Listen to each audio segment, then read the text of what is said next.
The So Bros Network presents the movie podcast breaking down films and their impact on pop culture as they approach the legal drinking age.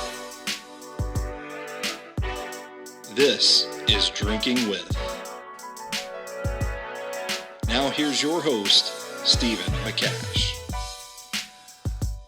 Welcome to Drinking With, the podcast where we raise a glass to the movies that have reached the legal drinking age. I'm your host, Steve McCash of the So Bros Network, and join me as we embark on a cinematic journey through the classics of yesteryear, celebrating films that are turning 21 years old in style, from iconic blockbusters to hidden gems. Each episode will toast to a different film that has stood the test of time and shaped our cultural landscape. So grab your favorite beverage or the one we have curated for this episode, and let's dive into the nostalgia as we explore movies that are finally old enough for join us for a drink. It's July. It's hot. We're celebrating America.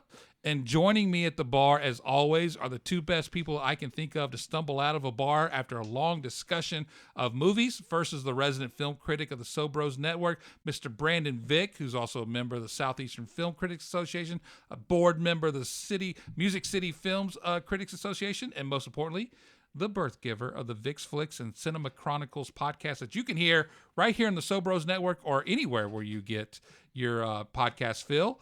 And joining him is the man behind the myth, the legend that is the So Bros Network, the EIC, the glue of the brand, a gin aficionado, cat lover as well, and an all-around football wordsmith, Mr. Stoney Keeley.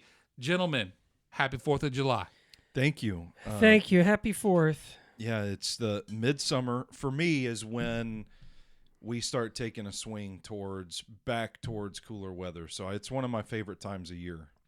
I haven't felt this free in forever. Yeah. Yeah, I mean, no rights or freedoms of ours are being impeded on or anything. Nope. It's America at its finest. It's great. Once again, Everyone hear in loves streets. one another. Yeah. Hulk Hogan's a national treasure. Yeah. Lots come into focus here. Do y'all know he has a wrestling store coming Yes. to Pigeon Forge? Oh. Or wait, I'm sorry, it's open at this Is it point. open now? Oh, Yeah. I just knew it was one like where does he live? Clearwater, Somewhere or in something? Florida. But no, of course he does in Pigeon. I don't know. That's maybe an odd place. I mean, maybe that's not. just Maybe not. Have you been Tourist- to Pigeon Forge that's recently? tourist, No, I that's haven't. tourist hell. That's right. Well, I was gonna say, you know what? I just thought of the other shit that you could go there for. It's white trash Disney. And Yeah. then there's Dolly. And then only Dolly. And only Dolly. The best part of the Smokies now are the mountains because you don't have to worry about the fat tourist Getting up there. getting up there. Yeah, It's all those damn pancake restaurants. I know. As I go anywhere as a tourist, I'm a fat tourist. No, you're not a fat tourist. No, there's no. there's a difference. Yeah, between- we've seen them. You know. I The know. fat mouth breathing neck roll tourist. That is not you. But they probably also really enjoy a store you like to go to up there, Which one? the knife store. I do love the knife store. I thought you were going to talk about the year-round Christmas store. No, that's one in Mount Juliet too. or the donut fryer. Yeah, I love the donut fryer too. I shouldn't, but I do. Look, we're about to talk about a movie that's all about erasing memories from your mind, and I want to erase the opening of this podcast. Why? Because we got on a tangent Beautiful there. Gatlinburg. Yeah. We are talking about Eternal Sunshine of the Spotless Mind, which is a film that follows former lovers Joel and Clementine, who undergo a medical procedure that erases each other from their memories after a messy breakup. Joel rediscovers his love for Clementine as his memories of her are being erased and fights to save them. Mm-hmm. This was the first time I'd ever seen this movie. I watched it when it came out, but I'm really glad we picked this movie. I don't know when I ever would have gone back and rewatched it if not for this show. Yeah. And watching it now at 39 years old compared to when I was whatever age I would have been. That'd have been 17? 18? 18. Subtract 21 from 39. Yeah, I couldn't do it quick enough. It's been a long day. We've established math is not the God. strong suit for Yeah. some people on We this hate podcast. math. I don't think I appreciated the depths at which this film goes to really explore the feelings of loss after a breakup, of hopelessness. But then I also don't think I really appreciated the hopeful kind of message by the time we get to the end of it as well. I was blown away by how much I enjoyed this on rewatch.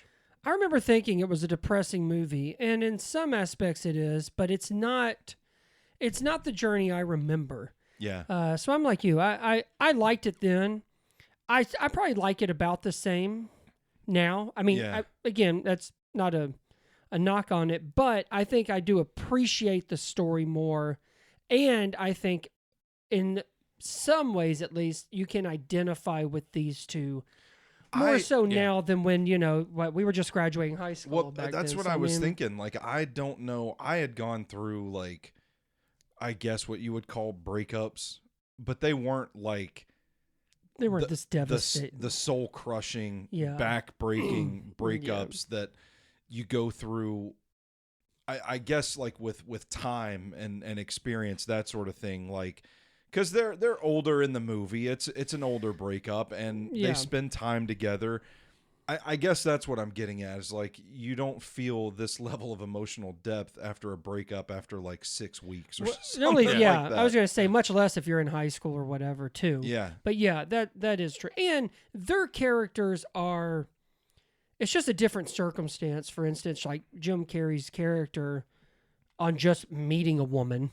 Yeah. Much less actually like kind of being yourself with them. And then Clementine is just, she's, I mean, total opposite, which is great for him, I think, and nice for her, but it also kind of ends up being their downfall because they're not as compatible as they thought. Yeah. But and there's some problems. They really put you through the ringer. Yeah. Reliving these memories and the fights and the excruciating pain that these two go through. But I liked, and I totally forgot kind of the way that the story unfolds. I like that the beginning is the end. Is them meeting again, right? Yeah. And then and to me, what we don't know is actually it's hopeful from the beginning. Yeah. You just don't realize it because Yeah. you didn't know the shit that they went through. Yeah. So we'll get into the cast and directors, writers in just a second. I want to go ahead and get to the drink since we rambled a little bit at the beginning about how we found this film and what we think about it at this point. But the drink is called Meet Me in Montauk. That plays a key role in the beginning of the film as well as the end. You got 3 1/4 ounces of gin, 3 1/4 ounces of clementine juice, a 1/2 ounce of lemon juice, a 1/2 ounce of simple syrup. You need a 1/4 ounce of Yellow Chartreuse, which is a French herbal liqueur, and then 2 ounces of champagne. You're going to mix all those together, pour them into your glass of choice, and then garnish with a lemon peel. I think that's a good drink for the summertime. Yeah, it is. Absolutely. I know. Sounds refreshing. When it comes to gin, Stoney's in regardless of. I am. That's say that's no true. more. Good point. All right. So cast-wise, we mentioned Jim Carrey. He obviously plays Joel, your lead character there. And then Kate Winslet plays the love interest Clementine. You have Kristen Dunst as Mary, Mark Ruffalo as Stan, Tom Wilkinson as Dr. Mirziak. I butchered that. Mearswack. Sure. Elijah Wood is Patrick. I'm going to get into him because that's the most vile character I've seen in a long time. Oh my God, yes. That is what so a gross. creepy fucking douche. So gross. And then lastly, you'll definitely remember her from her role in the film, Ellen Pompeo as Naomi. That's I hinted at earlier. Carrie's was it wife or just girlfriend? Girlfriend, or I think they may have been engaged at some point during the story. But he had just broken up with her not that long ago. We'll get into Ellen because you don't see her in the film. Yep. Despite her filming numerous scenes. She was in Grey's Anatomy. That's why. I think she still? Yes. That show's still going on. Yes, she 47 still is. years later. Yes. It was directed by Michel Gondry, who did The Green Hornet. Oh, I was going to say. What? Yeah, he directed The Green Hornet. Wow. Is that how you say it? Michel? Yeah, okay. Yeah, he's French. Oh, I was saying, because when it comes up, it looks like Michael Gondry to me. Because you're an American. Hey, Michael. who can't add or read. Hey, Michael, you been to Pigeon Forge? But Hulk Hogan's got a wrestling shop. he directed the much-loved Green Hornet film. Yeah. But mainly is known for music videos that he's done work with Bjork, Massive Attack, Kanye West, Lenny Kravitz, and so many more. Well, I know him and Carrie reunited for a show called Kidding that was on Showtime. And Never heard of it. He was kind of like a Mr. Rogers type. Okay. I actually never watched it, but it got good reviews, and he was nominated for a Golden Globe for it. But anyway, only went one season. Okay. But I was kind of surprised that it only went one season because I thought this was great work from both of them, and Jim Carrey hadn't done TV in I don't know since Living Color. Yeah. So, but Did not realize he did Be Kind Rewind too. Oh, did he? oh, Yeah. that's a good one. I must have missed that. I missed that one. Left that out. And The Science of Sleep. I never saw that. But- No, that was kind of weird. And then it was written by somebody we've discussed on this podcast before, Charlie Kaufman. Yes, and this felt very much like a Charlie Kaufman movie. I cannot agree more. And I mean that in a good way because he also did Adaptation, which I love. Mm-hmm. But Being John yes, Malkovich. this is a Charlie Kaufman script. It's funny how even like when he's not directing and he's writing, like for instance with Adaptation and this one, it still I feel like looks like a Charlie Kaufman movie, feels like a Charlie Kaufman movie. Yep. You had broken characters, as you do see in Adaptation. Yeah, and it's almost like this, like even like the humor is very just kind of like, I mean, I don't know if dark is the only word to explain it, but it's just Definitely very dry. Yeah, like there is no, and it just seems like all the characters just seem like they're either just out of it or they're kind of living on the outsides of reality just a bit, or they don't seem like people. What do they call them? Like a people person, which I have a feeling Charlie Kaufman probably isn't either. So No. I feel like he writes what he knows and maybe He writes maybe his a little reality. bit of maybe a little bit of who he is. Yeah. I would imagine. This movie came out March 19th, 2004, so it's a little over 21 now. It's had a couple of drinks in it. Oh yeah. So what do we think this movie cost to be made in 2004? God. Oh boy. I mean, I don't think Carrey's getting $20 million, so I feel like everybody took a cut to kind of make something. I'm gonna say 'Cause this is- 13 million. 14? 13. 13. I'll say I'm probably over, but 26. 26 and 13. I will say I think you're right with Carrey not getting his normal amount because of the fact that he's trying to do something different. Yeah. I mean, He had done the Truman Show Yeah. by now. but that still had elements. Yeah, of, yeah. Of, Yeah, no, this one is quite a departure Yeah. from anything. So I mean, yeah. it's not, what was it, 13 or whatever that movie was Yeah, he made? That number was- 13. Yeah, it was way off his normal. But yeah, budget-wise, $20 million. So you guys kind of in the middle again.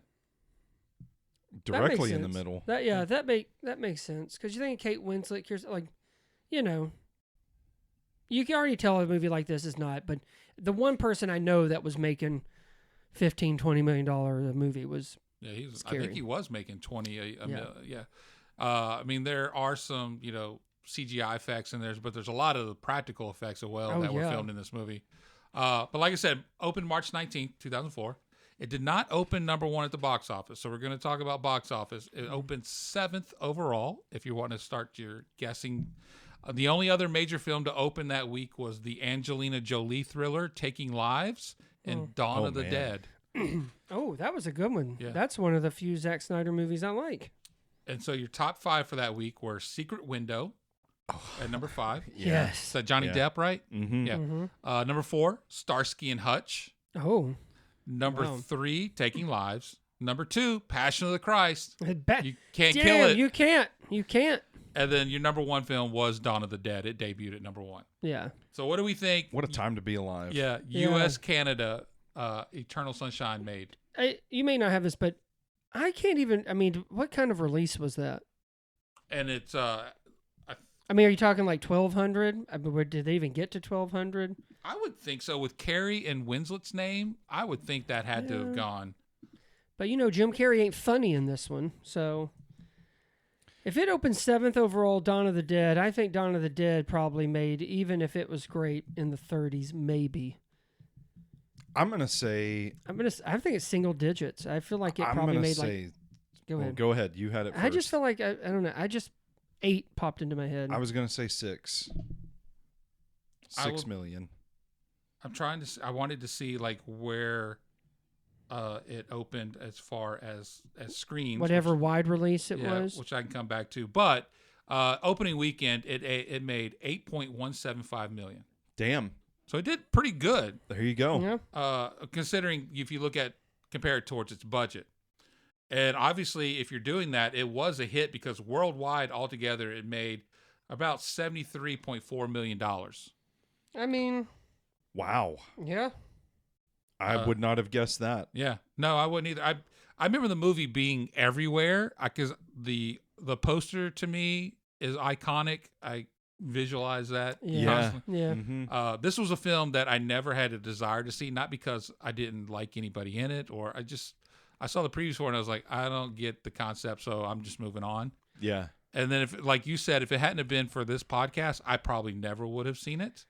But the UK, as always, comes in strong. They were $9 million of its worldwide take. So the UK made over 10% of its intake.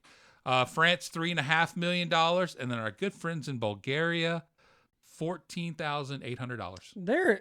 There's some cinephiles down there, up there, They're around consistent. there. They're consistent. Yeah.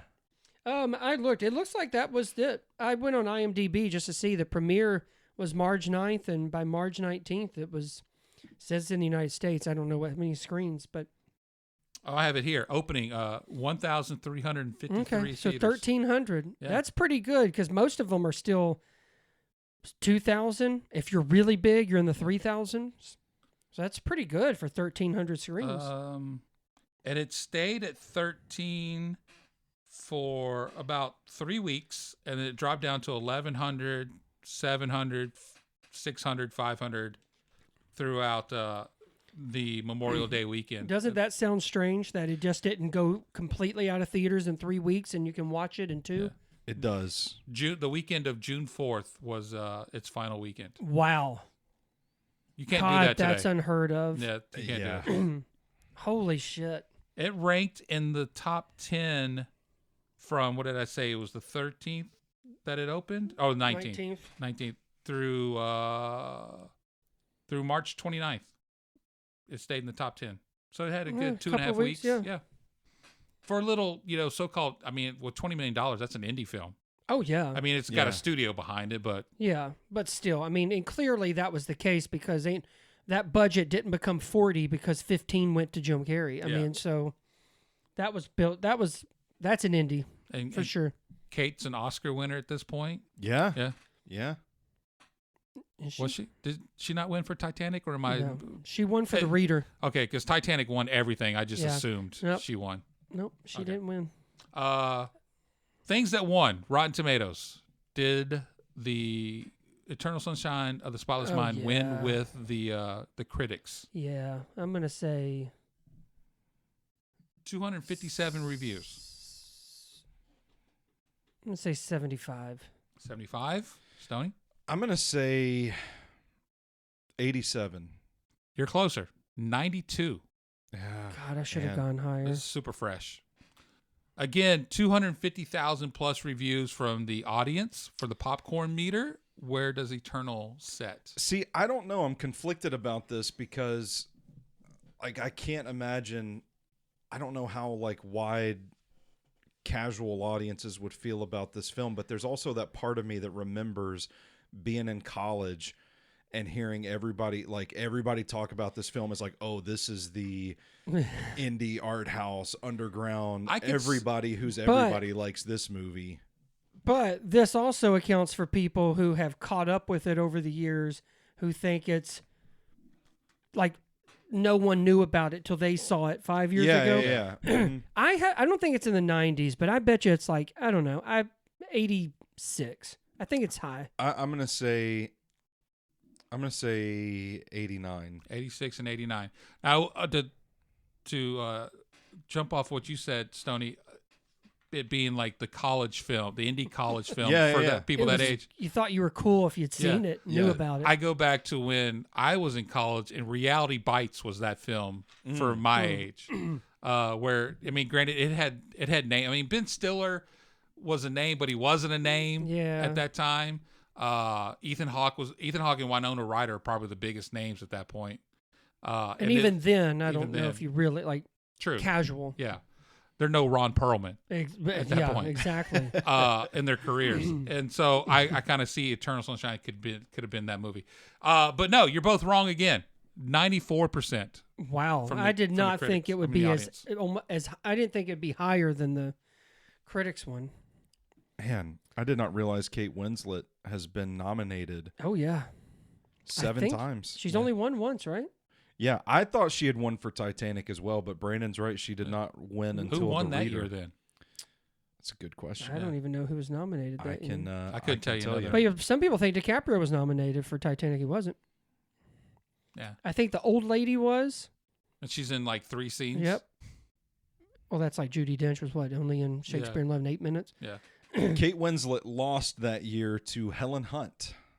Oh, as good as it gets. For Twister? Good as it gets. I should have known that because Jack won actor then and picture. Helena Bonham Carter was also nominated for Wait. The Wings of the Dove. Julie heard of Christie was nominated for Afterglow. Judi remember Dench was that. also nominated for Mrs. Brown. Judi Dench has been nominated for a ton. But yeah, but the thing was, and I think I got this right. Kate Winslet won for The Reader, but it was actually, was it Best Actress? It was Best Actress, yeah. Was it? Okay. Mhm. Some people thought the role should have been Best Supporting Actress. And Oh, was that the year? There was a controversy Or- about that. it was like at the Globes or SAG, she was nominated for Supporting Actress for The Reader, but then got The nominated Academy. for Best Actress at the Academy. But either way, it's almost like they were trying to figure out how can she win. Yeah. But The Reader is a good film. But yeah, no, she's been nominated a lot, but no, Okay. didn't win yet. Well, we know the audience really loved it, so you think when we get Mm-hmm. to letterbox reviews that it's going to be the same thing? Let's see. Okay, all right. I have a few here. Okay. James gave it 4.5 stars, so he really enjoyed it, and says, "I wish I could erase this film from my mind just so I can watch it for the first time all over again." That's a God. great take. Gosh. Thought that was a good one. Yeah. Oh, man. Adam Bolt, 3.5 stars. That woman that called asking for the procedure 3 times in 1 month, that's me. I can relate to that. Giselle, 2.5 stars. Not so much of a fan. She's kind of on the fence. This was my ex-boyfriend's favorite movie, and he sucked at eating pussy. So you do the math. Jesus.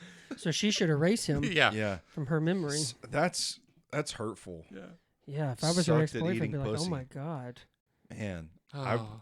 I would never try it But again. how unfair is that to the movie? That's not. Yeah. It's not fair to the movie. That's just her bad taste in men. Yeah. Yeah. And then Buzzbrain, lastly, 1 star. Oh. They say, if you like this movie and relate to it, you are a dramatic ass crybaby bitch. Oh. I mean, Shit. I don't know if he's Yeah. I don't know if I he's mean, wrong, but There's a point there, but oh my God. that's hurtful. Yeah. That's hurtful because God, I do you think he's the one that sucks at pussy licking? No, because the Jesus. ex-boyfriend loved this movie. Oh yeah. Oh, yeah. touche. Never mind. Can't piece that one together. So I'm thinking Buzzbrain eats pussy really well. Yeah, I'm thinking he's actually damn genius. I did watch this movie and think like, God, everybody in this film would get on my fucking nerves if I were to hang out with them. I would have just Yeah, I beat the don't- shit out of Elijah Wood over and over Yeah, again. I don't know. Yeah, I don't think I would have. I don't know. Tom Wilkinson was fun. He cheated on his wife Whatever. and tried to hide it. That's true. and erase the girl's memories. Yeah. So Yeah. But supposedly she did want that to happen. Yeah. Well, we'll I mean, never know. Yeah, we don't know. We didn't get the prequel. I It also felt like it felt like it was actually true. Like they fucked up, but I think Kirsten Dunst kind of just felt more guilty about it. Can I just say that sequence of events has really nothing to do with the narrative of the film? No. No. And it caught me way the fuck off guard. I didn't see that Same here. twist Yeah, coming. and I Yeah. didn't remember it from when I first saw it either, but I guess you need something. I guess you need a subplot of sorts, but I don't really know. I guess to kind of expand on ways of why you would use it. well, is kind of that makes sense. Is kind of the soul. Like you see what they're going through, and theirs is a lot more emotional and painful. But then you also see where it can also be where, I mean, whether it's just to erase something because of guilt, not so much of like you don't want to be in love, but now it's guilt, fear, covering something up maybe. Yeah. So, I mean, I do get that. I thought there were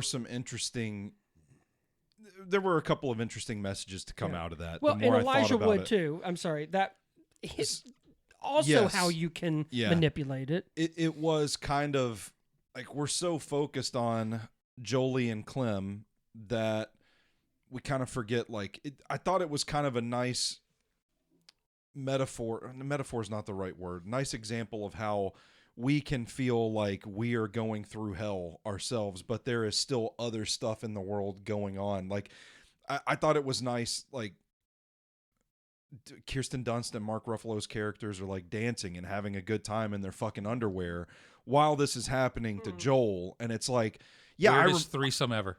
I remember those days, like when you're going through a bad breakup and it's like in your world, this is the only thing that's going on right now. Yeah, but there's nothing an else entire matters. separate world turning around you.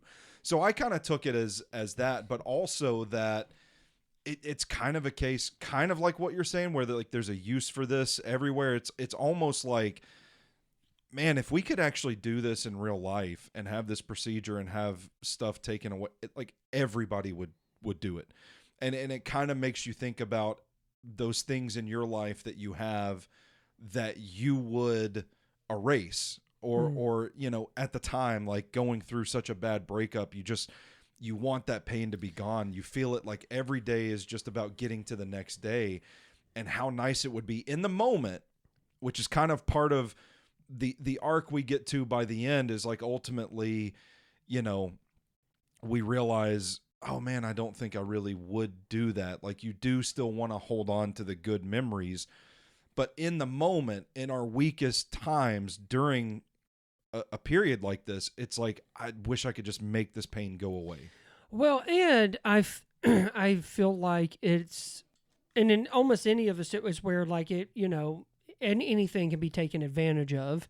Yeah. But it is one of those that, like, which I know we'll talk about Elijah Wood's character, because I didn't like the character, but I liked the idea that, see, someone could actually use it against you, and you wouldn't know. Mm-hmm. So, and I think in a way, and again, I took it as the Kirsten Dunst part is more of the guilt on her part, but it also is kind of this power establishment of owning your memories. Yeah. And then, and I also think it kind of really goes into, and I think this is kind of really at the heart of it is, and like the ending with Joel and Clem, is that even when it's bad, it makes you who you are.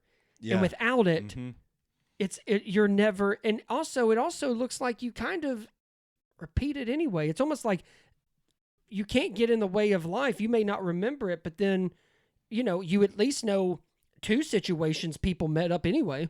It's almost like even when we think it's in our control, it's still out of our control. Yeah, which I guess in Kirsten Dunst's thing, I guess you could only erase the part with Tom Wilkinson, but she still works with everybody. But then she still found herself attracted and stuff to him. So I kind of felt like it's almost like you can't mess with it. Yeah. But I also really and I think, like you said, watching it now compared to 2004, after you got some more life in you, you were like, you know what? But even with you got to take the good with the bad, and you know. But you're right. There are times in your weakest and darkest moments where you're like, if I could just forget it. So, I mean, it makes sense. But I really did like kind of how the good thing about kind of throwing in these subplots is it does give you different perspectives on how this can be used, and it's not just like, oh, it's just a bad breakup. Like that, you know. There's also subtle ones that they show, but it's not vocalized through scenes. Or like when he shows up to the waiting room the first time, you see this. I believe it was a woman sitting with a box, and it had with her dog Bone and leash and such. So I'm like, okay, you've lost a With dog. the- That's what grabbed me With the yeah. because I'm such a dog lover. And if I was to lose my dog Paisley, I'd be like, yeah, erase this shit. Yeah, Yeah. Erase this pain. yeah. Yeah. And then one, I have questions about like what it all entailed. There was another person sitting there with a box, and you mainly see a bowling trophy sticking out. Like, I don't know if you lost a loved one because you had a love for bowling together, or you had the opposite. You almost had a 300 game, but hit a split instead. I think it probably, even though you don't see it, is I took it as a lot of this is it's about losing someone or a pet. But I think all the boxes was like where they had to go collect everything. Yeah, I knew that, but I'm just like, I just didn't know if you thought like she lost a bowler. Yeah, and she's devastated. What if it's, man, you think like trophies, like lost a kid? yeah. Well, yeah, that's true. I mean, you basically make the assumption of anything, and I think that's the point. You can look at that person and think, oh, was it a husband, or oh, was it her sister, or oh, was it her son, was it her daughter? And that's the thing, is that I could see not even bad breakups, but I see the death part of something where you're like, but then I just feel like, okay, well, if you erase that part, how much are you erasing? Yeah. Are you just erasing so you think they're alive and they're not? Because you're going to find out they're not. But then you can't erase the memory of your kid, mom, dad, whatever. Something that's not really explained in the movie is like, how is it decided who gets the notes? Like David Cross's character and his girlfriend, wife, or whatever, get the note that finally he gives to Jim Carrey. Like, who's decided like to keep the secret from you? How deep does hiding these memories from you go? Yeah. Well, and I think part of it is it's Eternal Sunshine doesn't owe us all the explanations. Yeah. But I also think that's what makes it good, is because you can then think, gosh, but if you did that, like, it's not just as clear cut as some of these may appear in the film. It's not. And Joel and Clem were kind of the two that, not that other people didn't regret it, but we're emotionally and physically watching them regret it. Yeah. Mm-hmm. This wasn't an Academy Award winner? No. You're saying no, it wasn't? No, it wasn't, yeah. Oh, I think it was, didn't it get nominated? It won for Best Original Screenplay. Oh, I thought you said it wasn't. No, it was. Oh, that's what. Oh, it did. Yeah. Oh, Charlie Kaufman. Yep. And Kate Winslet was nominated for Best Actress in a leading role, which we established. Yep. Another movie. Why I don't understand why Jim Carrey ain't getting nominations. He got a Golden Globe nomination out of this. I mean, I don't know if you still have it up, but I was curious of who the male nominees were. Well, Jack, because he won. Yeah. Let's see. Oh no, I don't. I brought up the. Well, what were the other? There was no one from Titanic on that. Well, this isn't the same year as Titanic. Oh, my God. I swear to God. I'm going to have to quit this show. I can't remember a flipping thing. Okay. Here we go. So Jack did not win. Hey, by the way, everyone, Jack Nicholson was not. Well, he could have been, but he wasn't. So my bad. This is 2004, so 2005. Oh, boy. Ron Perlman. Yeah, Hellboy. right. This is a loaded field. Jamie Foxx won that year. For Ray. Ray. Oh, we knew that already. Yeah. Don Cheadle, Hotel Rwanda. Johnny Depp from Finding Neverland. Leonardo DiCaprio from The Aviator. And Clint Eastwood for $1 Million Baby. That's I could switch. star-studded Yeah, I could, list but right I there. could switch Carrie out. I could put Carrie in and Depp out. For Depp. Finding Neverland's fine, but I don't think that's a... Was he a Golden Globe nominee? Jim Carrey? Yeah. That made sense. Yeah, he was. Okay. Fun facts. The opening credits for Eternal Sunshine do not appear until the 18-minute mark in the film. Oh, yeah. There's the train scene at the beginning where Kate and Jim supposedly meet for the first time, or the second time, or the second first time. That's how it would be, yeah. She punches him when she's leaving him. Yeah. This was not staged nor planned, and Carrie's response is that of genuine surprise. Do you know what? It kind of looked like I felt that too. Because of Carrie's expression on his face. It did look like it wasn't acting. That was him like, I can't believe she hit me. I don't. It's funny you say that. Now we talked about Charlie Kaufman writing the script and winning the Academy Award for it. It was not his idea. It was not his premise. The premise for the film came from the artist Pierre Boussmith, who was friends with Michel Gondry. He suggested. He sounds French. Yeah, just a little bit. He suggested you get a card in the mail that says someone you know has just erased you from their memory. So that was a concept for the film that he came up with, but then Charlie was brought on to write the film. That's an intriguing question. Yeah. Kate Winslet actually said in an interview with Empire Magazine that this was her own favorite performance that she's done. Oh wow, that says a lot. Yeah, because she's had some. Good She's done some great stuff. But it does stick out in her filmography as far as like everything that she's kind of done, because it is just such a different character, but also memorable, but also I think because of the story. She's so well known for like period piece films as well. Yeah, that's so true this too. Is her That's first, a modern, like, modern day. Yeah, that's very true. Yeah. Michel Gondry had a unique system of controlling his camera operators while shooting. So he would use a headset for himself and earpieces for the other two operators. He would speak to them in French while the cameras were rolling and the actors were doing their parts. So Gondry could have a say on all angles, no matter where the actors were. And this resulted in a large degree of spontaneity, since the actors could decide while in character whether to have an entire conversation sitting on a couch or get up and walk freely to a window or whatever. And Kate even said that she felt this freedom enhanced her performance. That's crazy. Yeah, that makes sense. Yeah. I do love when you're talking about the poster. I do love that shot when they're laying on the ice. Yeah. Not when Elijah Wood is laying on there. No, that was it gave me the ick. And it kind of makes me But hate I think Elijah that's Wood. why but I think that but can I say I feel like he is the perfect guy to play that kind of role, because he is just have this boyish charm and seems so innocent. And I like how at the beginning they try not to show his face. Yeah, they hide it. Yeah. Well, you see him when he knocks on the window. Yeah. Asking, what are you doing here? Yeah. And you don't really kind of... Like, what are you asking? Yeah. And then, honestly, I forgot all about that part until we get to the end, and it kind of catches up, and I'm like, oh, shit, fuck, I forgot about this part. No, I maybe not the first time, but the second time when he's talking to Mark Ruffalo and they never show his face, because there's times where, like, clear... I mean, it's not like his... Yeah, and I'm like, oh, okay, I get it. But I did forget that he was basically taking Jim Carrey's memories and using them to get with her. I totally forgot about that whole thing, which I'll be honest, I think I said this. I totally forgot Elijah Wood was in it. Kirsten Dunst was in it. Tom Wilkinson, Mark. I really forgot all of them were in it. Honestly, had no idea. I just knew the two of them. Maybe miss Tom Wilkinson. Yeah. That's fair. Now, Jim Carrey is known in the past for butting heads with various directors he's worked with. You hear about the difficulties he had on How the Grinch Stole Christmas, mainly not because of Ron Howard so much as it was the makeup, the weight it took on him. But Michel Gondry, when he first met Jim Carrey and were discussing him starring in the film, Carrey was going through bad depression, which he was going through an ugly breakup with Renee Zellweger that was very public and such. Oh yeah, wow.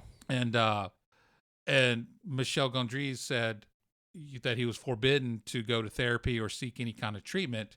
And over lunch one day, he told Carrey, "You are so beautiful right now. You are so broken. Please do not get well." Oh, let me tell you, Carrey wears it. Yeah, he wears it in this film. There's so much, like, his eyes in this movie. It feels like he is just on the verge of tears at any given moment. Mm-hmm. Yeah. Mm-hmm. Did it do any healing for him? Well, he recounted the story like a decade later, and Carrey said, "That just shows you how fucked up this business is." Yeah. That's why he basically has left it. Yeah, because like you go back to Man on the Moon, the Andy Kaufman biopic that he did. Like, he was in character the whole time, whether he was Kaufman or Tony Clifton, the alter ego. Like, he was an asshole because he was. Yeah. And there's that Netflix documentary. The Netflix documentary that really goes detailed. He even met with Andy Kaufman's family as Andy Kaufman as a way for them to finally have their proper goodbyes to Andy. Oh, I thought like they were going to get pissed at him. That's how deep he went into character with that movie. That Netflix documentary is crazy because he went for. But I think he also was like a huge fan of Kaufman, and so he went down that rabbit hole. And I think you've seen if you go back to some of the films from that time period he was doing when he was getting away from the slapstick comedy, you can see like his mental health just like deteriorating over a I period think I'm of time. starting to see why he did Mr. Popper's Penguins and does only basically the Sonic movies. Yeah. I think he's given too much. Yeah. He's like, I'm not working super hard or going super in depth here. After filming the scene in the sink for more than 2 hours, where the kitchen sink was actually a hot tub. Yeah. Oh yeah. Kate Winslet fainted. Oh, And bother. Gondry wanted to continue filming, which Jesus. angered Jim Carrey, and Carrey refused to continue shooting until he knew that Kate was all right. Good on him. Yeah. Like, what is wrong like with you hear these about French him being people? difficult at times with directors, but when it comes to working with cast members and such, I've never heard a negative word about That Jim Carrey. reminds me of the when Clooney got pissed at David O. Russell in Three Kings. Have you ever heard that story? I don't think so. It's I don't know the details, but basically, and I don't know if there was other stuff because David O. Russell is there's the thing where him and Lily Tomlin are getting into it for I Heart Huckabees, and he's yelling at her, calling her all kinds of names, and she's cussing at him, and so he doesn't get along, and he's not a very popular director as far as like I don't know he's still controversial because I think there was something that dealt with some kind of sexual stuff too. And how he's getting some of films made, I don't know. But anyway, he basically was treating David O. Russell was doing something, berating an extra, and Clooney saw it, and they got in a fight. Huh. Like, Clooney was so pissed, which I think there was other stuff involved, but he was talking about how like the disrespect that he's shown the rest of the cast and crew, and so Clooney stood up for him. Good on Clooney. And he literally has talked about there's a thing, and I think it was some interview with him and Brad Pitt, so I'm not sure. I guess it was during the Wolves thing, but I think he literally talked about, like, he's like, well, I mean, you have these, I can't remember if he said sad fucks or like fuckheads or something like Russell. Like, he just, like, it's known and they don't like each other, but anyway. Yeah. So... But good for Carrie. I think that's a little for Landry to kind of like. I mean, she fainted. Like, Yeah. you're already bringing him from a depression and telling him not to get well, and you want him to keep filming while she's literally out of it, and no one knows if she's okay. Yeah. Like, yeah, I would. If I was the other star in the movie, I would be like, "Nah, man, we ain't doing this." They continue to struggle with understanding some of the scenes they were filming because there were times where they didn't know. Where they were in the script, basically. So Carrey would ask, several times when we were going through the dream memory, he asked Michelle, is this lucid or is this the way it was? Because he didn't know if it was memory or reality. So the characters are confused as fuck of whether or not they still want to be together, and the actors are actually confused while filming as well. So I'm And that's thinking, an was anyone really acting then? Yeah, I mean, that's an They just start important. The filming. two leads weren't, yeah. That's an important distinction too, to figure out, like, is this real or not? Because the little subtle touches you add to kind of make things feel surreal, you want to know, like, do we apply those or not? Is this beach house really falling apart while I'm standing in Exactly. it? That's This what I is was thinking. Are crazy. things crumbling for real? Did that car really fall from the sky? Because I'm not gonna act all nonchalant if it did. This movie, little piece of Oscar trivia for you. This is the only film to win a screenwriting Oscar without being nominated for Best Picture. Oh damn! What was nominated for Best Picture that year? Ray. Ray definitely was. Not as good as it gets. No, not that one. Best Picture. Let's I think see. Finding Neverland was Best Picture. So, Million Dollar Baby Baby won. Finding Neverland was in it. Ray was in it. Mhm. The Aviator was in it. Oh yeah. And then I was surprised. Sideways. Oh yeah. No. I forgot yeah. I Sideways was remember. that year. Yeah. Yeah. I remember.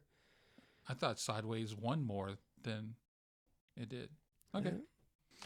Did you guys know, real quick, I was efforting this while you guys were talking about something. Kate Winslet is actually just a Tony away from being an EGOT. Oh yeah. Well, I know she won an Emmy for that HBO limited series that I loved. Yeah, she has her Oscar. She won a Grammy in the year 1999 for Best Spoken Word Album for Children for narrating the children's audiobook, Listen to the Storyteller. What will be sad is she'll go to the West End to do a show instead of going to Broadway. Yeah. And she'll And win she an won't. Olivier instead of a. So it should be an ego. Egu. Ego. She is one of the best actresses. I She's, think I think growing up, I think she's. And I think she's still underappreciated. Yeah, I would agree with I that. think on it's on a massive scale. Yeah. Yeah, I think I would hope within the acting community, I'm sure it's like, oh well, she's probably like She's like there's Meryl Streep Meryl and then Streep, there's yeah. the few like, And, like, she's on down like she's Film close. nuts. Film Yeah. nuts love her. Cinephiles, But, yeah. but like Yeah. the casual moviegoers, I'm not Yeah. sure. It's like when And- she pops up, they're like, oh, I recognize That's her the girl from Titanic. I I like her. really do Yeah, think exactly. that's She where had nice most of, titties in that. I do think that's where most people do know her, which sounds crazy, but I guess to a certain point, I mean, Titanic was the cultural phenomenon, so I Yeah. guess it makes sense. But Yeah. she has done better shit, everyone. Yep. And she rips, man. She's Oh, awesome. does she rip? So good. Rip them clothes The off. Writers Guild of America has ranked the best screenplays of all time. Oh, that's a daunting task. Where do you think this falls in the top 100? Oh, So God. it's in the top 100. Yes. Man, it is Who really did this? good. This is the Writers Guild of America. Oh, okay. WGA. Okay. Oh, It is. They know really their good shit. yeah. I'm gonna say it's 87. Okay. Let's just say 68. You guys are nowhere fucking close. Really? 24. Wow. Beating out such films as Wizard of Oz, Fargo, and Taxi Driver. Oh, About I don't that? know. I don't know about that either. Yeah. The Wizard of Oz was just a witch yelling, so that's fine. But Taxi Driver, and what was the other one? What did I forgot what say? you Oh, said. Fargo. Oh man, I don't know. It's not so much that if it's in the 20s, it's more about what's under them. Yeah. I Is didn't the pay bigger attention beef. to the whole 100 to see what I thought may have been snubbed or it shouldn't have beaten, but those are the three that were closest to it in the top 30. Yeah. That's tough. I think it's funny that both Jim and Kate are playing against their type with their performances because they're playing each other's character archetypes. Carrie That's true. brings a subtle, nuanced portrayal to Joe, while Winslet acts as a wild, free-spirited Clementine. Yeah, that's true. I think in their own way, they really are playing what normally would be their characters. Yeah. I mean, obviously, Carrie's is more outlandish, but still. But But Carrie yeah. was going through some shit during this filming. I mean, it's funny how that kind of, but it does work to his favor. So to Michael's point, Yeah. Michelle's? yeah, that's him. Yeah. It does work because, like we're talking about, like you can. I'm not saying it's not all like talent, but there's some stuff I don't think you can fake. Yeah. So came at a good time for him, I guess. Yep. Kate Winslet secured the role of Clementine because she was the only actress brave enough to give criticism to the script instead of pandering for the role. Yeah, suck that out, Charlie. So I think that partly plays in how well her character is written and crafted because her giving notes back sent Michelle and Charlie back to the drawing board to give a little more weight to that character. Boy, she's got some clout. I was about to say the same thing. Like, you feel like if Kate Winslet gives you notes, Yeah. You listen. You listen. Yeah. You take heed. Well, good for her because now it's ranked number 24 out of the top 100. So. Yeah. So should she get a? Did she get an Oscar for writing? For Get a Charlie? writing credit.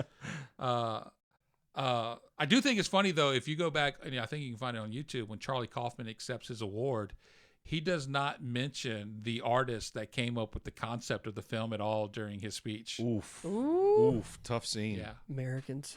fucking Americans. Mark Ruffalo was a busy man in 2004. Yeah, he is. This is one of 3 films that Doing he put out that 13 year. going on 30, for God's sake. And Collateral. Oh, Oh yeah. yeah, he was in Collateral. Yeah. This is the second. Why does a goatee make him look 10 years older? Because he Totally looked like a different. baby in He did. Eternal Sunshine. Yeah. He really did. Like when he came up, like I don't even know if his hair was curly. Yeah, like I was don't- confused. I mean, well, maybe that's not his real hair because Kate Winslet, she's wearing wigs throughout the movie. Yeah. That's true. Oh, is she? I Yeah. thought maybe some of it was like extensions where some No, of it was it was hers. all wigs. Wow. Yeah. Good So for maybe them. What about Jim Carrey's hair? I think his hair was too depressed to be covered by a wig. He had good, Hey, leave it. He had good depressed hair. Oh yeah, listen, that man's got some good hair. Yeah. But before we get into coulda, woulda, shoulda, I will say that we talked about Ellen Pompeo at the top of the film, at the top of the show. Like, she filmed numerous scenes for the character Naomi, which was Jim Carrey's other love interest in the film, but you don't see her in it as well. And this goes back to Michel Gondry possibly being a manipulative sick fuck. okay. Jim Carrey's going through his ugly personal public breakup with Renee Zellweger. Everybody and their grandmother knew about it and everything. Ellen Pompeo very much resembles and sounds like Renee Zellweger. Oh. So it's believed Gondry casted her on purpose to keep Carrey in his funk, his depressed With funk. never the intention of actually showing those scenes? That we don't know, because he has stated that he cut the story to help he cut the role to help the story flourish and to help make Joel more likable. Because it's believed that, because you can find her scenes on YouTube, or some of them, I don't know if all of them are there, but and watch them, you get the vibe that you would rather see Joel with Naomi than you would going back to Clementine. I see. Like they were a better fit. Yeah, better fit. So let's not get her involved. Yeah. And then the website Film Radar did an experiment where they inserted the Naomi scenes back into the film and discovered how much the movie changes with them. How sick would it be if he had already had this experiment done? Because come to find out, he killed Naomi. Oh man.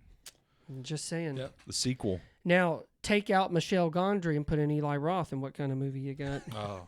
Right? Am I right, everyone? Eternal Sunshine 2. Hold on. Still, Charlie Kaufman will write it. Yeah. Eternal Sunshine of the Cabin Fever. Yeah, Kate Winslet will have notes. The Eternal Sunshine of the Hostel. Oh boy. Oh boy. Yeah, Jim Carrey feels that Gondry only cast Ellen because she looks and sounds like his ex Renee, which he is denied. Well, Gondry is, of course, denied this and doesn't feel the two resemble each other at all.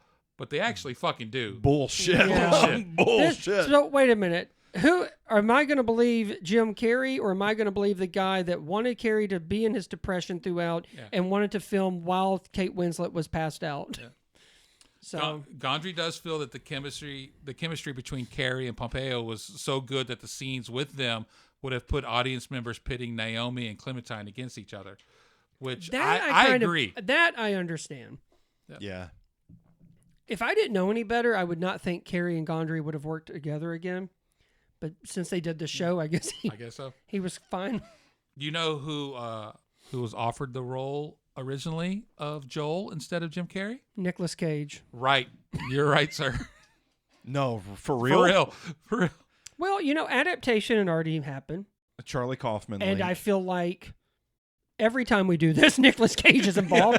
So I just went with it. And he could have done it. Mm-hmm. That man could have done it. But I'm glad it worked out this way, because that Nicolas Cage performance adaptation is, I dare say, perfection. You mentioned earlier about not remembering this person being in the film, and I didn't know these people were in the film. But when it comes to the role of Patrick, played by Elijah Wood. Yeah, thank you. I don't remember the last time I've hated a character so much because of how slimy they are. And maybe that's a testament to how good he portrayed the role. I think so. But I wanted to beat that fucking goatee off of him, first of all.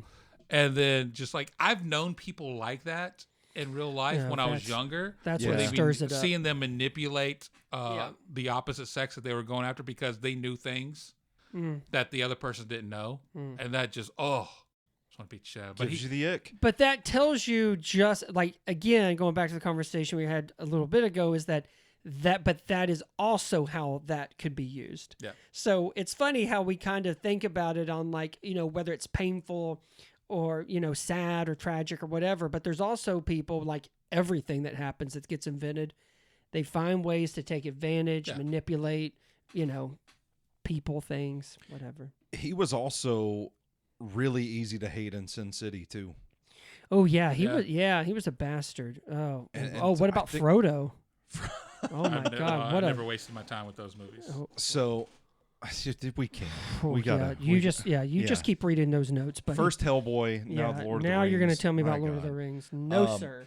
So I think it is probably a testament to, for one, Elijah Wood kind of just looks like a creepy little. He fuck, does. Yeah, he could be a pedo.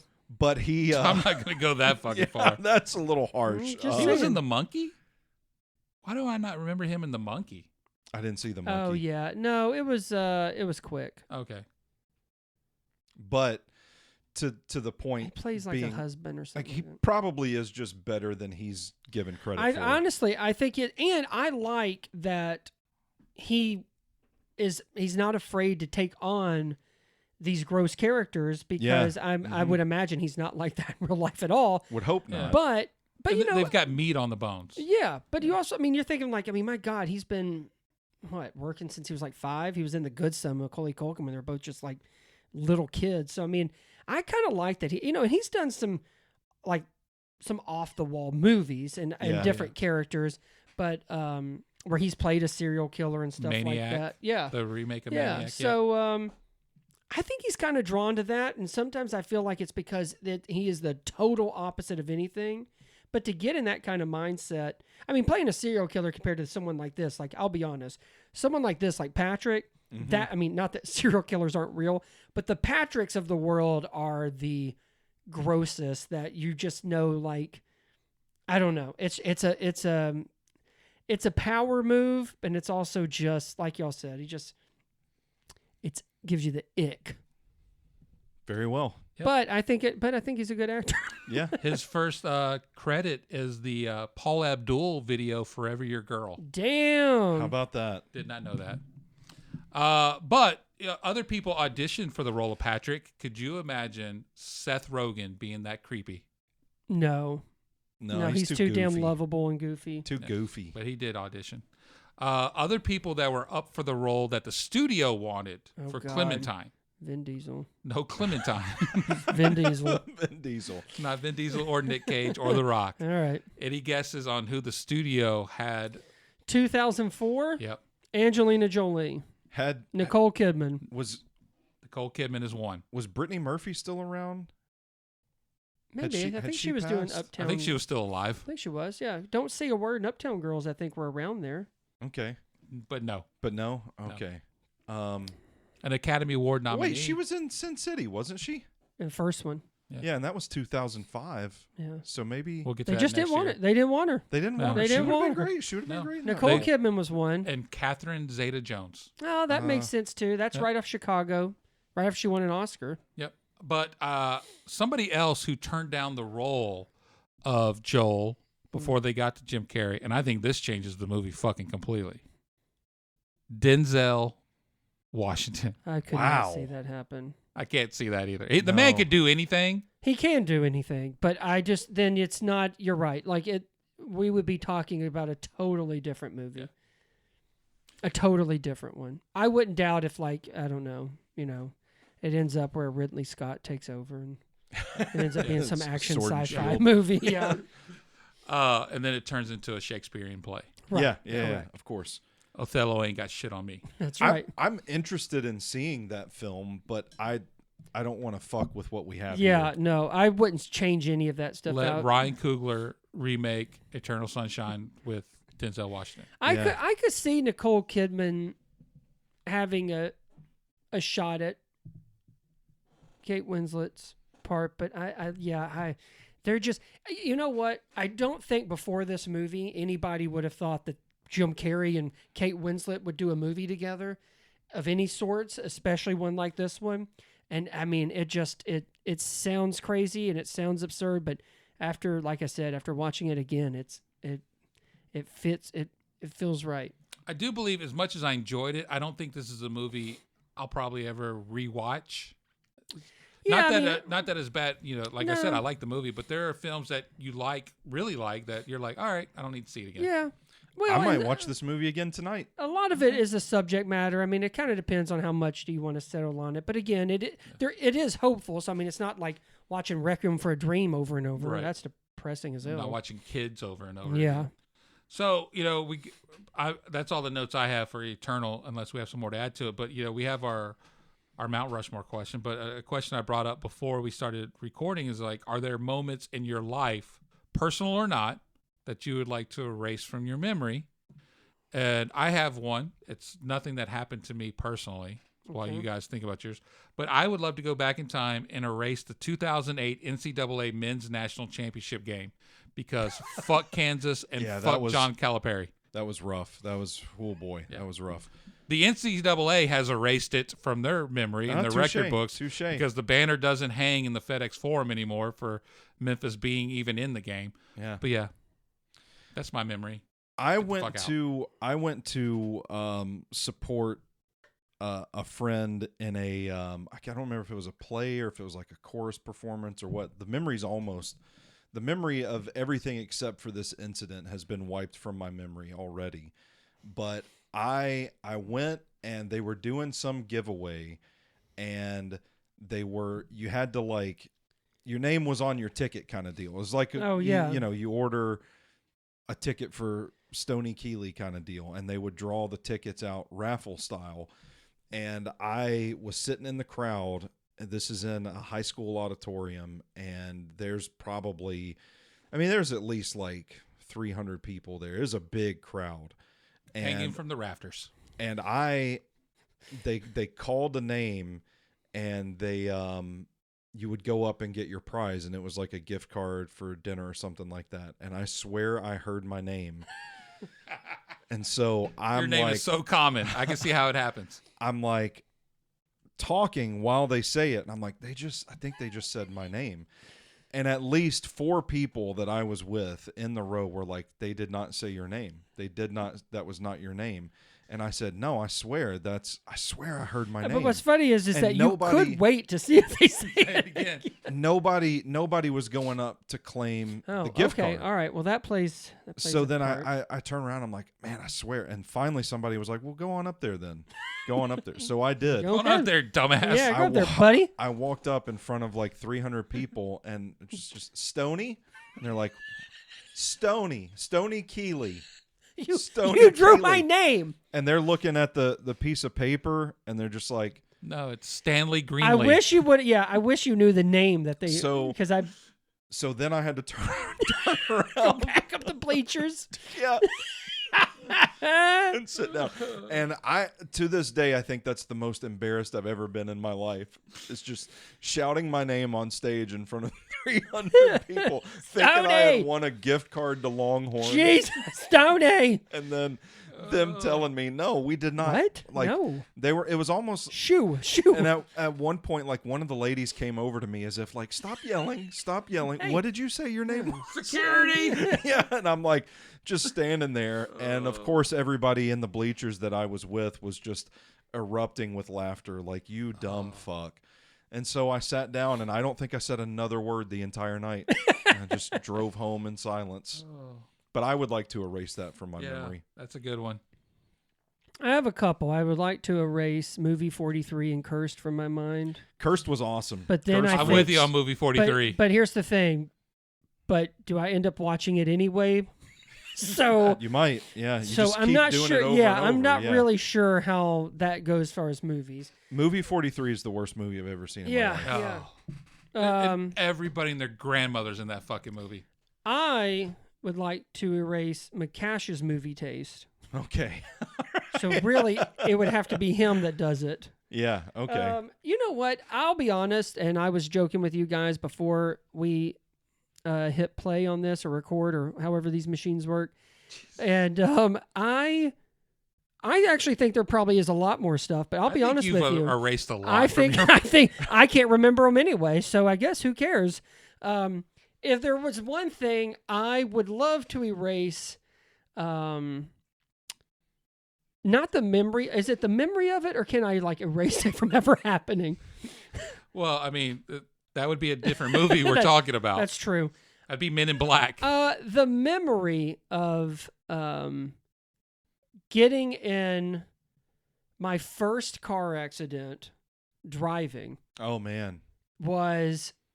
Luckily, everyone was fine, but I had my car, a 1994 blue Ford Taurus, Stoney and I a boat. are going. Yes, Stoney and I are taking the back way, a way that it's like some stories you hear. We never take this way, but we're going the back way to Kmart. To Kmart in Hermitage. R.I.P. So yeah, so worth it. But and I had it for a month and I totaled it. And the person that technically they hit me, even though it was my fault, was actually a guy we knew at school. It's like serendipity. We just stepped out and we're like staring at this yeah, guy like, and what are you doing luckily here? no one was hurt or anything. But yeah, if I could erase that, I would. But the memory of it, I still remember. Like it was like 3 seconds of instant shock, and then like it's on this busy road, and I mean everybody was just stopped like until they could finally get the cars and stuff. But yeah, it was crazy. So that one, your movie taste, which means you have to do it. Never happening. And then movies, which I might end up watching anyway. So there you go. Stoney has a good one. I know we're not doing it on this one. Yeah. But I wish this was just totally uncensored. But I will say, drinking with After Dark. but I will say that name one is a pretty good one. I'll be honest, I'm kind of worried about myself because I don't really remember I would a whole not. lot. I don't remember stuff that I'm afraid to get rid of. That's why I couldn't come up with a personal and one. really, like embarrassment, I don't know. We've always been pretty good at just kind of laughing at ourselves. So Laughing I it don't off, really yeah. know if I've truly been embarrassed about much as far as I remember. So yeah, no, I don't think I really have like stuff that like will haunt me. Yeah. No, I don't either. Good for you. Yeah, and just get I think really I mean, just keep getting older, everybody. It'll happen. Yeah. You'll get those memories erased one way or another. That's right. Well, things I do remember are my favorite performances by Jim Carrey. Hey, I know this guy. Yeah. We've seen a film or two of his. So the question is your favorite Jim Carrey roles, not movies, but your favorite roles he's done. I have not seen The Truman Show or Man on the Moon, so I want to lead with that. Okay. I think my absolute favorite would be Eternal Sunshine of the Spotless Mind. I love him in The Cable Guy. I thought going into that was going to be like hokey, funny Jim Carrey, and it's not. There is a very dark tone to the way he plays that character that I really appreciated. Loved him in The Majestic. And then this might be controversial, but I'm going to go with Disney's A Christmas Carol. Because I fucking love that movie, and I love him in it. Going back to The Cable Guy, it's not on my list, but the chemistry between him and Matthew Broderick, I thought was so No, and so it's palpable. directed by Ben Stiller, which is funny. You know what? This is kind of tough because, like you said, it's not movies. Movies would probably be easier, but performances. I am going to put Ace Ventura up there. I do think he's great in it. Ooh, okay. I do. Well, and I'll tell you why. Is that I think it's just such a memorable role for him. It's a spectacle. Yeah. And it's but for me, I don't really think of Jim Carrey without not thinking about Ace Ventura. I don't think there's anybody who's done physical comedy as well as he has in the past 30 years. Now, to me, like The Mask is fine. It's not my favorite. I like Liar Liar. I love those, but I know. But I was looking and I just thought Ace Ventura, and I'm not saying the movies are great, but his performance, especially back then, was something that it just wasn't being done, or at least not like that. So I want to defend it a little bit. So I'm going to say Ace Ventura, Man on the Moon. He's really good. I mean, we already talked about, he lived the role. I would also say Eternal Sunshine. I really think, and now after hearing he was in a dark place and what he was able to bring, I don't really think it could have. I don't think it could have been done without it, but it's just so different. Yeah, it's so different. And then the fourth one is kind of tough because I haven't seen The Majestic in a long time, but I remember liking the movie. And I will say I have not seen The Truman Show in so long. I feel like it would be in my top 4, but I don't want to do it because I really just don't. I don't have the memory of it. I'm with you on that. Go figure. I haven't seen Truman since it came out. Yeah, but after watching Eternal Sunshine, I would like to go back and visit that because I do remember thinking it was a good movie. So with that aside, I am actually going to go with I Love You, Philip Morris. I forgot all about that movie. Yeah. It's a different Ewan McGregor. Okay, Ewan McGregor. So yeah, I would almost go with The Grinch, kind of the same thing with Ace Ventura kind of thing. Yeah. But anyway. That was the first one that my wife said when we were. The Grinch? Yeah, it was The Grinch and Ace Ventura. Yeah. I went with Joel Barish, Eternal Sunshine. Mm-hmm. Andy Kaufman, Man on the Moon. Mm-hmm. I did go The Grinch.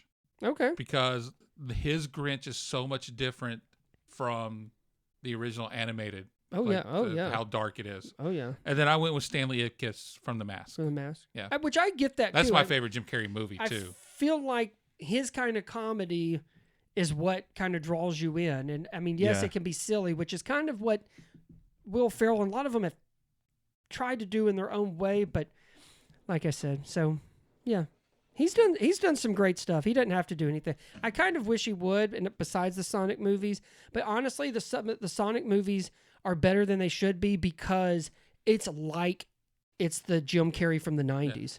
Yeah. So, I would like to see him get another legitimate shot at a dramatic role, kind of like in Eternal, where it's dramatic, but there's elements of humor in it as well. But you know what? I kind of would like to see, and I was thinking about that, and I was just seeing first reactions and reviews have come out for a premiere of a movie you're not going to like, but I feel like a Jim Carrey Ari Aster would be a that would be a trip. Eddington with Yeah. Watkins, that just premiered at Cannes, and apparently it's been called a modern day Western. It's not a horror movie, but it is about the sort of like the pandemic. Well, that was a question I was going to bring when I mentioned wanting him to get another shot, is like, what's a director that could really bring that out of him where he might finally get that nominee or that, award that I don't know if he's searching for it, but I think he's kind of, and I don't know if anybody knows this, but he has become a big time painter and artist. So that's kind of what he likes to do.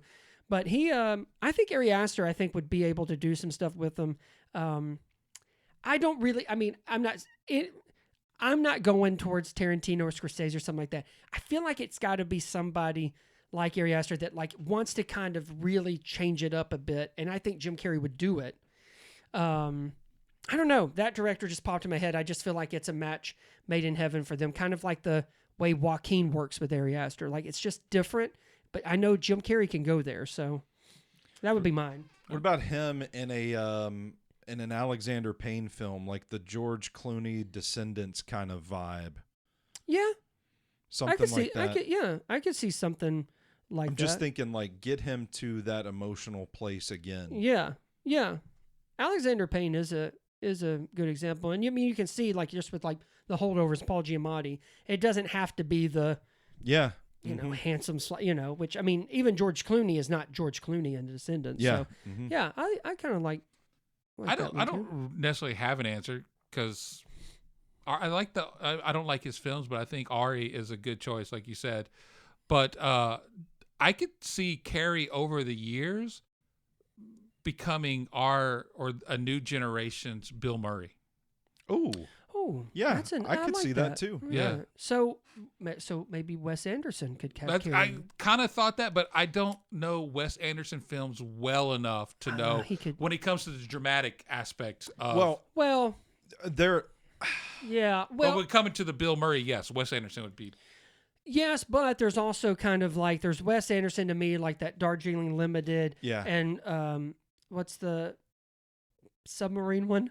The Life Aquatic. But then there's also like Rushmore and Royal Tenenbaums that I feel like that's where Carrey can get his. But I will say Wes Anderson likes to pile on the cast. So I kind of feel like Jim Carrey, it would be cool to see him in it. But it's kind of like a Tom Hanks. Like it's kind of like you come and go. Put Jim Carrey in like the Tom Hanks role in Asteroid City. And it's pretty fun. Yeah. But or the like Steve Carell role maybe. Yeah. But I don't think he'll get his flowers if he does. to your point, I don't know if anybody in a Wes Anderson movie is getting the screen time to go on like the awards run. Yeah. Jeff Goldblum from Asteroid City too. Yeah. Oh yeah. Could see Yeah. Jim Yeah. Carrey Yeah. in that spot. So I don't know. I think I'm sticking with Ari Aster, All but right. I do like the idea that Bill Murray is really I can good. see him taking on that kind of those kind of roles. And I kind of see like a best supporting actor kind Yeah. of thing. Jim Carrey and Sofia Coppola, the next I Lost thought in that. Translation. I thought that, but then Greta Gerwig came in my mind. Oh, Ooh, yeah. he could be Let's in go. Narnia. Let's go. She's doing the Narnia Yeah. movies for Netflix. Okay. I was thinking the wasn't there a Netflix show or something at one point? I don't know. Anyway, my ears are pierced. No, I like the that Bill Murray reference. That could very well be the case, and I also feel like that could be. I think Adam Sandler's trying to. Yeah. I think he's slowly moving on there, which would make me set. I will say one other person. As only Happy Gilmore 2 was released this year. True. It does get released. What is it? July? Yeah. Well, this month. That's right. Noah Baumbach. Yeah. Okay. Well, that goes back to Greta. So yeah. Yeah. I think maybe one of those because Sandler and Clooney did one of his movies. It comes out on Netflix in November. You got to have those kinds of people, and I'm just curious if he has had those chances and he really is just kind of done. Yeah. But I have a feeling. I mean, the man ain't. I mean, he's old, but he ain't that old, and also he doesn't look that old. No. I really hope some of these filmmakers get him out because he can do it. Yeah. He's proved it. He has nothing yeah. to prove. I just feel like it's a new wave now. So There's a whole generation that doesn't know Jim Carrey. But also that when he was making all this money, they weren't using him any other way. Oh, and yeah. I think for He was a him cash too, cow. that was something. Yeah. So, well, shit, I'm excited. I'm excited for the future of Jim Carrey. Me too. Before we hit record, I could have cared less what Jim Carrey did next, to be honest. Oh, not anymore. All right. So we got them juices flowing. Hollywood, if you're listening. Anything else to add about Eternal before we get out of here? Got through my notes. I got through mine too. Mine too. Yeah, all the notes you brought with you. So tell these fine folks how they can find you on these internet streets. On Twitter at Sir Brandon V, Letterboxd Sir Brandon, and of course NashvilleMovieDispatch.substack.com. At Stoney Keeley, SoBrosNetwork.com, NashvilleMovieDispatch.substack.com. I'm just find me on Twitter. I got a link tree where You all should my just say shit's Google at. me. Just Google me. Especially if you call his name out of a hat with a ticket, Yeah. he'll find you. I'll come a running. Stoney?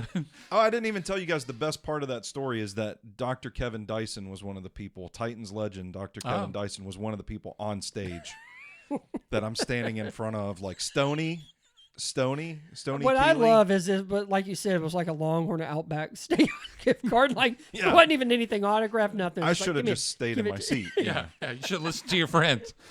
I wanted that I'm gift surprised card. you weren't there, Brandon. I was trying to think where it was, but I don't. You were probably at Outback. Either that or I was there and I don't remember. You were not there. Okay, You there erased go. that from There your you go. memory. Yep. All right. So thank you for joining us again. You can find me on X at MC_Cash75. Also on Letterboxd at Stephen McCash. Most importantly, we would love for you to subscribe to Drinking With wherever you get your podcast fix. Leave us a rating and review so we know what you think about the show. And let us know what movies that's turning 21 you would like us to discuss. Check us all out at Nashville Movie Dispatch, where you can find all of our work, SoBrosNetwork.com as well. And cheers to another episode of Drinking With, where we've explored the films that have come of age, just like a fine wine. As we raise our glasses to movies turning 21, we've laughed, reminisced, and maybe shed a tear or two. We almost did in this one. Yeah, we did. Yeah, for sure. So until next time, may your drinks be cold, your conversations lively, and your movie nights unforgettable. Most importantly, drink responsibly. And remember, age is just a number, but great films are forever.